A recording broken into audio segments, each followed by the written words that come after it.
The first inmate arrived in chains on May 14, 1826, trudging up the muddy path from the Hudson River's edge. Behind him came 99 other convicts, each man shackled and exhausted from the day-long journey upriver, from New York City. Before them stood not a prison but a wilderness, a plot of land where they would build their own place of confinement stone by stone.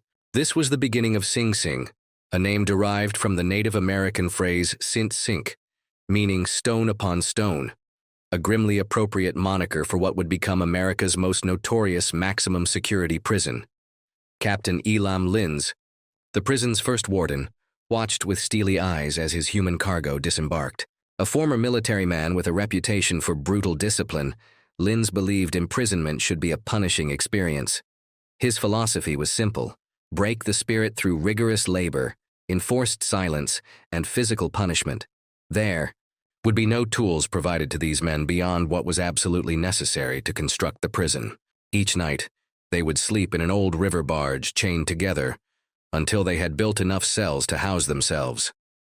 "I require nothing from them but strict obedience," Linz wrote in his journal. "Labor and silence shall be their punishment, with the whip ready for those who disobey." Within that first year, the prisoners had quarried enough local marble to construct a cell block 100 feet long.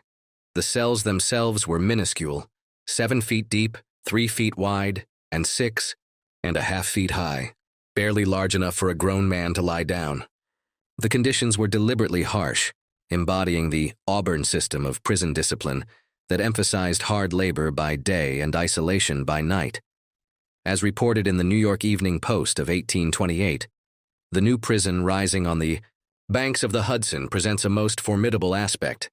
Its gray stone walls, built by the very men who shall occupy them, stand as testament to the state's commitment to reforming the criminal element through industry and discipline. The prison's location, 30 miles north of New York City, was strategically chosen. Far enough from the temptations and corruptions of the city, yet close enough to the Hudson River to transport materials and supplies. The prison's position, on a hillside above the river, created an imposing silhouette visible for miles, a warning to would-be criminals that punishment awaited. This prominent position gave rise to the phrase, "being sent up the river," which would enter American vernacular as synonymous with imprisonment. By 1830, the first cell block was complete, housing 400 prisoners. The inmates worked from sunrise to sunset in enforced silence, quarrying marble that would not only expand the prison, but would be sold to help fund its operation.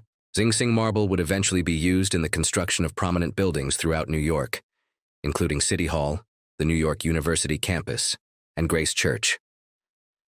The prison's early years were marked by extraordinary cruelty.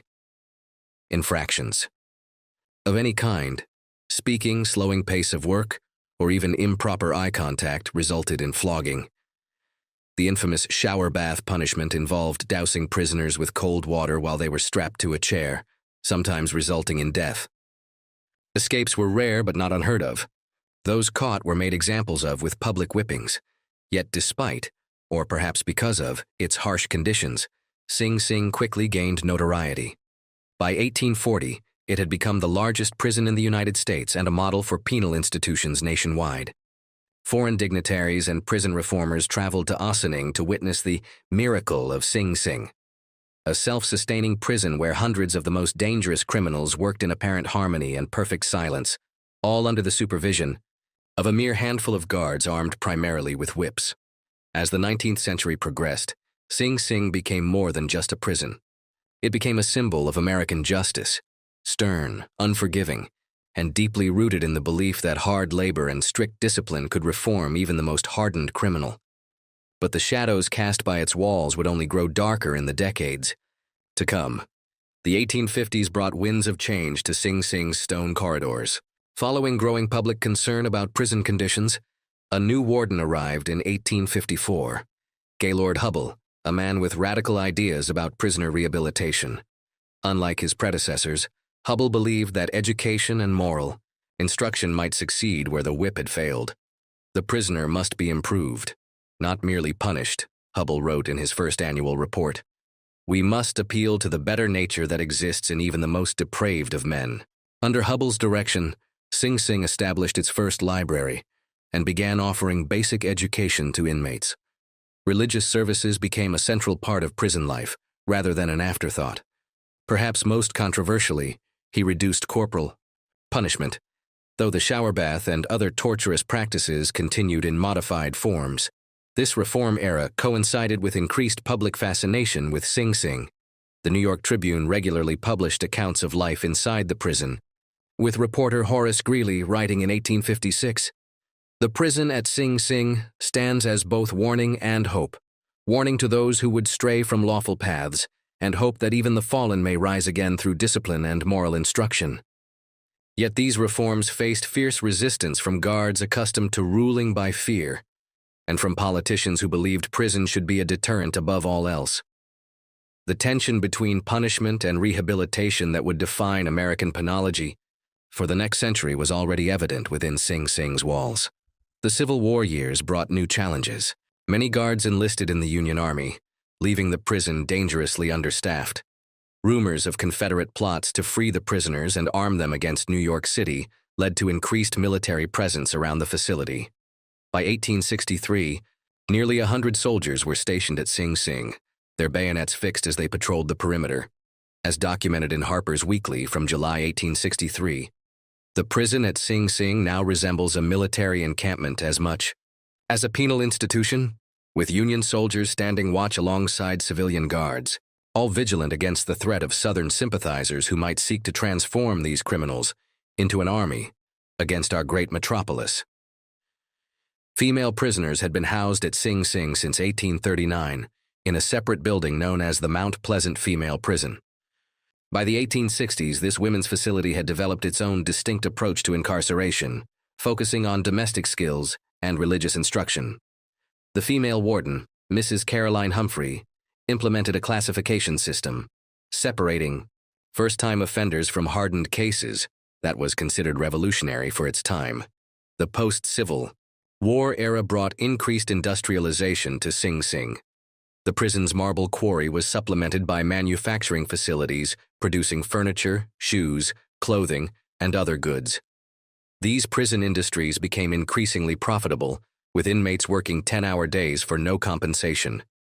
This system, known as contract labor, allowed private companies to use prisoner labor at minimal cost, creating what critics called a form of state-sponsored slavery that unfairly competed with free labor. In 1876, as America celebrated its centennial, Sing Sing reached its highest population yet, nearly 1,600 men and women confined within its overcrowded facilities. That same year, a scathing report by the Prison Association of New York documented rampant corruption, with guards selling privileges and contractors bribing officials for access to cheap prisoner labor. Zebulon Brockway, appointed warden in 1877, attempted further reforms, including the radical notion of paying inmates small wages for their work. A man must learn the habit of industry and the satisfaction of honest compensation if he is to live honestly upon release, Brockway argued in his inaugural address to the prison staff.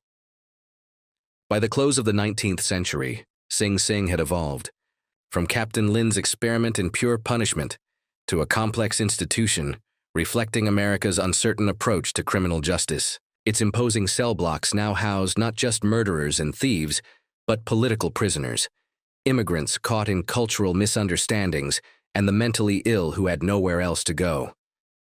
The prison that had begun as a simple exercise in confinement had become something far more complicated, a microcosm of America's social challenges and contradictions. The dawn of the 20th century brought a chilling innovation to Sing Sing: the electric chair.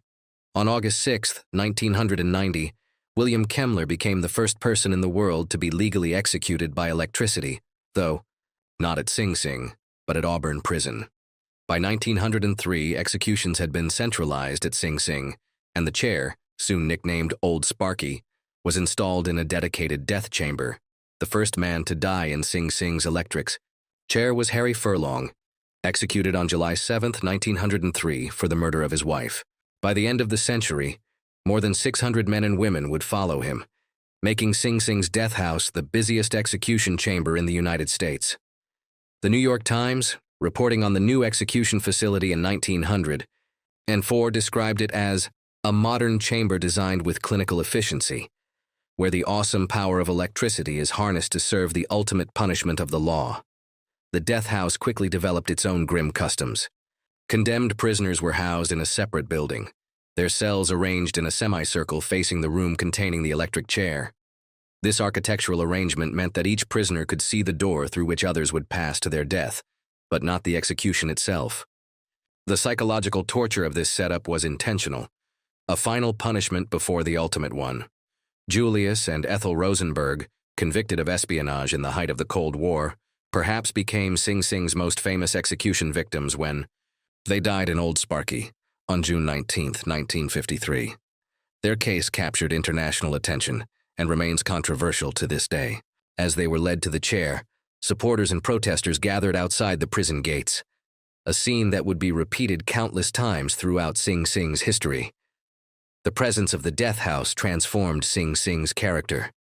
The prison became synonymous with ultimate punishment, attracting journalists, protesters, and morbid tourists. Warden Lewis Laws, who served from 1920 to 1941, opposed capital punishment despite overseeing more executions than any other American prison official. His book, 20,000 Years in Sing Sing, later adapted into a Hollywood film, detailed his growing revulsion toward the practice. "I have supervised the execution of 150 men and women," Laws wrote. "Night after night, I have gone to my home with the feeling that I had been contaminated. I despise the death penalty, yet am forced by law to be its administrator." Under Law's leadership, Sing Sing began another transformation. A progressive reformer, Laws introduced educational programs, sports teams, musical groups, and even a prisoner-produced newspaper called the Star of Hope. He believed in treating inmates with dignity, while still maintaining discipline, earning him the nickname, "the man who made Sing Sing sing." Life magazine, in a 1936 feature article, noted, "Warden Laws has achieved the seemingly impossible, creating within America's most notorious prison a community that, while never forgetting it is a place of punishment, offers genuine opportunities for men to improve themselves." But even as Laws worked to humanize the main prison, the death house continued its grim business. The 30s and 40s saw famous gangsters, murderers, and spies make their final walk to Old Sparky. The execution chamber operated with assembly line efficiency, sometimes putting multiple men to death in a single night. By the mid-20th century, Sing Sing stood at a crossroads. Its massive 19th century cell blocks were deteriorating.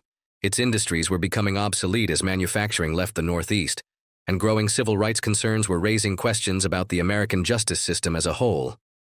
The prison that had once been a model for the nation was becoming an anachronism, a relic of an approach to punishment that was increasingly seen as cruel and counterproductive. Yet the mystique of Sing Sing remained.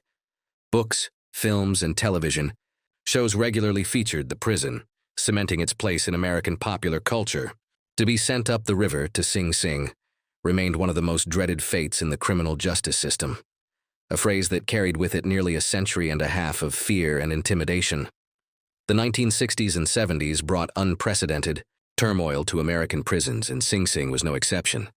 The civil rights movement, anti-war protests, and growing awareness of systemic inequalities fueled discontent behind bars. On November 25, 1971, just months after the deadly Attica prison uprising, Sing Sing inmates seized control of the hospital ward, taking 7 guards hostage. Unlike Attica, the Sing Sing rebellion ended without bloodshed after 24 hours of tense negotiation. The inmates released their hostages unharmed in exchange for promises of better conditions and no reprisals. Promises that, according to later inmate accounts, were quickly broken once media attention faded. The New York Post reported, "The peaceful resolution at Sing Sing stands in stark contrast to the bloodbath at Attica," suggesting perhaps that lessons have been learned about the cost of meeting force with greater force in such volatile situations. These prison uprisings coincided with changing attitudes toward criminal justice.